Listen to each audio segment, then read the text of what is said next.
Hello，首先同大家講一聲2024年新年快樂。咁希望大家今年事事順利，最緊要當然係身體健康，因為要有健康嘅身體，人生先至可以慢慢走落去噶嘛。咁今集今晚模型頻道 F90A 至 Z26 Mission Pack 系列介紹嘅就係啱啱12月尾聖誕節前推出嘅 J 同埋 Q 梯啦。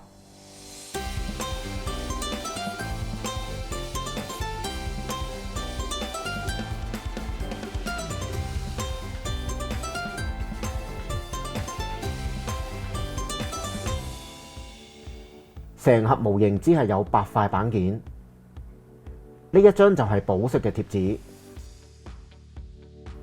呢一張水貼每一個 Mission Pack 都有附送嘅，咁但係我每一次用呢都覺得好矛盾嘅，咁因為實在太容易爛啦。咁大家如果有留意我嘅 F90 本體，基本上全部黐喺身上面嘅水貼呢都已經冇晒噶啦，咁但係為咗模型成品拍攝出嚟嘅效果，就只好用呢一張水貼啦。咁我預咗有機會係爛嘅，黃色嘅件我今次就唔會再另行上色噶啦。水紋就一定有，但都可以接受。咁大家可以考慮噴金屬藍啦。Q 梯有3件零件係廢件嚟嘅，就係呢3件啦。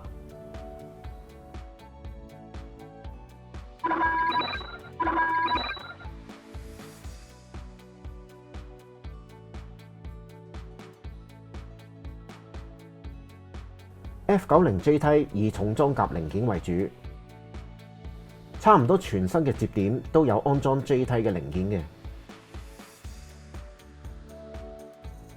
咁先俾大家睇睇需要組裝嘅身體同埋腰部零件啦。嗱，水口方面都幾多嘅，咁我都花咗好多時間去處理。咁我自己就唔係好嚴謹嘅啫，感覺摸落去滑嘅，咁我就滿意噶啦。其實 F90 呢個系列嘅所有裝甲組裝真係唔困難嘅，咁用得最多時間就係處理水口同埋水紋。嗱，我記得曾經有朋友講過 F90 系列嘅任務裝備包 Bandai 係以 HG 嘅技術咧嚟為佢哋製作成 MG， 覺得好 cheap 啊！嗱，我都唔完全否定呢一位朋友嘅感受嘅，好似 C 梯、T 梯、O 梯，我自己都覺得佢哋嘅設計係夾硬推出嚟嘅。嗱，不過可以咁樣講啦。其實就唔一定要全部 Mission Pack 都要買齊晒嘅，中意嗰套就買嗰套咯。我最初以為 J 梯嘅身體裝甲今次呢終於可以用得到管體旁邊嘅呢2個節點啦。咁但係今次又唔係喎，係咁樣裝嘅。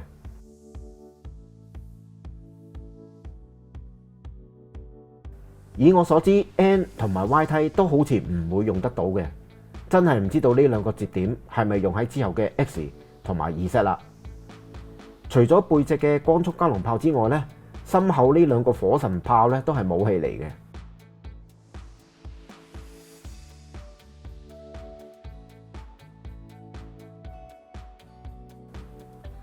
腳部個裝甲設計有啲似 I 梯，唯一唔同就係冇後腳嘅裝甲。咁至於組裝都非常簡單。14件分件就已經可以合成腳部嘅裝甲啦。黑線呢，好彩就唔使加深，唔係嘅話呢就好考技術噶啦。手部嘅裝甲就係呢4件啦。J 梯嘅武器設計，除咗頭先大家見到位於背脊嘅光速加農炮之外呢，右手就係有而家砌緊嘅光速炮。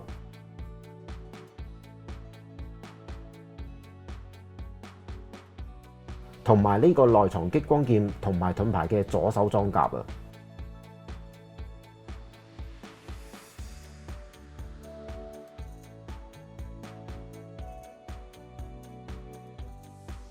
兩把劍直接收喺呢度，連掹出嚟嘅時間都唔使。呢個姿勢似唔似高達 MT1 啊？唔計撩高達嘅 HWS 啦。如果要揾出對上一套有重裝甲嘅高達呢，就要去到 FA2Z2Z 啦。F90 26套 Mission Pack 始終係屬於宇宙世紀機體未來嘅設計先驅啦。咁同時又會有啲舊機體設計嘅影子啊，所以呢一套出劇，我覺得大河原邦男算係設計得有心思嘅，非常有舊時代 RX78FA 同埋 MT1 嘅影子啊。咁而且亦都真正令 F90 有一套作為高達嘅重裝甲任務背包啊。同時，我係好中意佢嘅藍色裝甲配飾嘅，係咪覺得好型啊？呢一個 J 梯我係會俾5分嘅。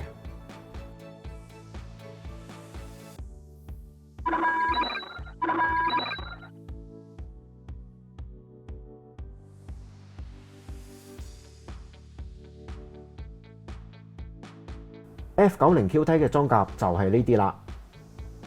咁我都只係做咗簡單嘅滲線同埋打磨，大約用咗1個半鐘嘅時間嚟完成組裝。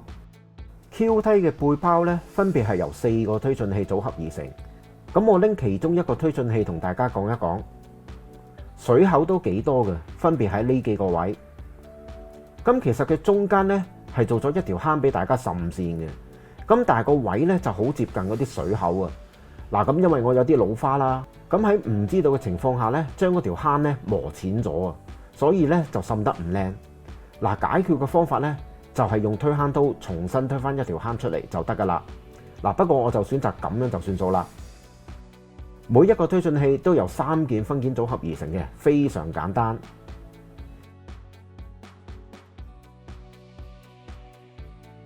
至於中間嘅推進單元就由5件分件組合。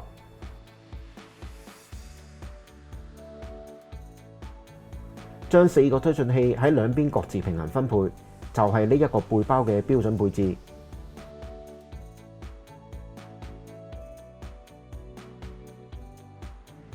嗱，當然可以將其中一個推進器咧插喺另一邊嘅。咁一陣間再試下裝喺 F90 身上，睇下個感覺係點先。另外啦，Q 梯嘅腰部零件係有4件，真係好簡單，唔使1分鐘就搞掂噶啦。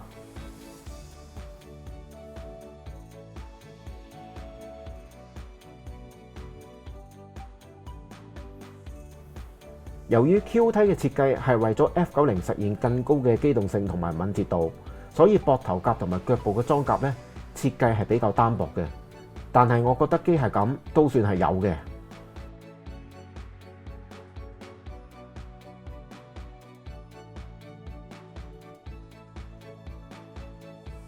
成個 Q 梯嘅任務裝備裝好喺 F90 身上啦。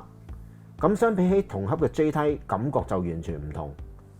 Q 梯係冇任何專用武器，只可以用管身嘅光速步槍、頭部火神炮同埋激光劍。咁啊，再將其中一邊推進器咧合成3個俾大家睇一睇。但係我就唔知道咧會唔會好似 F91咁樣會快到出現殘像呢吓？咁樣手揸光速劍嘅感覺咧就比較弱一啲啦。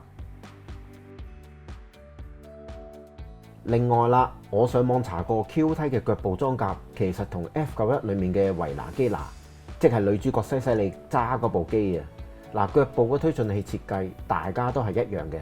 咁再一次證明啦，F90對於後 UC 時期嘅好多機體啊，喺開發設計上都有好深刻嘅影響力啊。再俾大家睇一睇呢一個組合啦。當然玩得 F90 嘅朋友都一定知道可以咁樣玩嘅，將其他 Mission Pack 嘅裝甲作任意嘅安裝。嗱，我覺得冇專用武器，但係又有極高嘅機動力。咁如果加上 F 梯嘅拳套，就應該可以作出一擊必殺嘅。大家當然都可以好似我咁樣作出一啲唔同嘅嘗試，將其他 Mission Pack 換嚟換去，組合出一個專屬自己嘅 F90 啦。至於 Q 梯，我就會俾4分嘅。外形簡潔得嚟，係真係有任務裝備嘅感覺。設計最特別就係背包，唯一嘅缺點就係冇武器。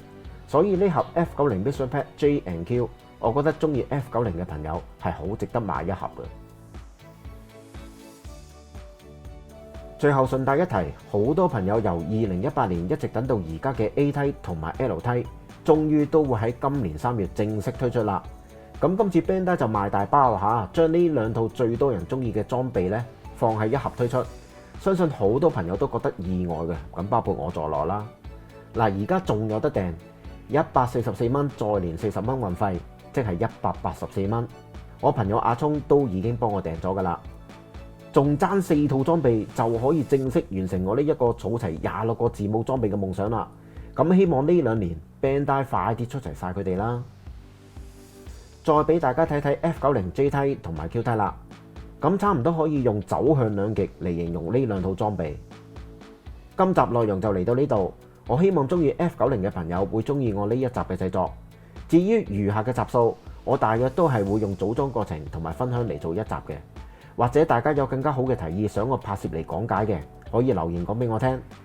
如果你係因為 F90J and QT 而第一次入嚟收聽我呢一個頻道，希望你會收睇埋其他 Mission Pack 嘅介紹啦。未訂閱嘅朋友，真心希望你會訂閱支持下我嘅。